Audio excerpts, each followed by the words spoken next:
Why did early color animation dyes degrade over time? Imagine watching a classic cartoon and noticing the colors have faded or changed. It might seem like magic, but the truth is, those bright colors from early animation are often not as vivid today. So why did those dyes not last? Well, in the early days of color animation, artists used dyes to make their cartoons pop with life. These dyes were painted onto transparent sheets called animation cels, which were layered to create movement. The colors looked fantastic at first, but over the years, many of these dyes started to fade or shift. The main reason is that the chemical makeup of these dyes was not very stable.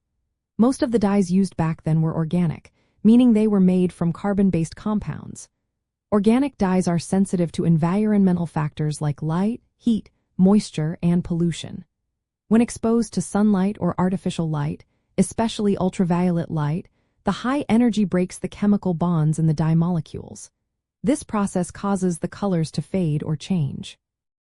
That is why cartoons stored in bright rooms or shown on television often lost their original hues faster. Heat also played a role. When the temperature rises, it speeds up the chemical reactions that cause dyes to break down. Sudden temperature changes can cause physical stress on the animation cels, making the dyes crack or flake off. Moisture and humidity are another problem. Water can cause hydrolysis, a chemical reaction where water molecules break down the dye. If the cartoons were kept in damp places or humid environments, the colors would deteriorate more quickly. Air pollution was also a factor. Pollutants like ozone, sulfur dioxide, and nitrogen oxides could react with the dyes, leading to further degradation. Urban areas with high pollution levels saw faster fading of colored animation cels.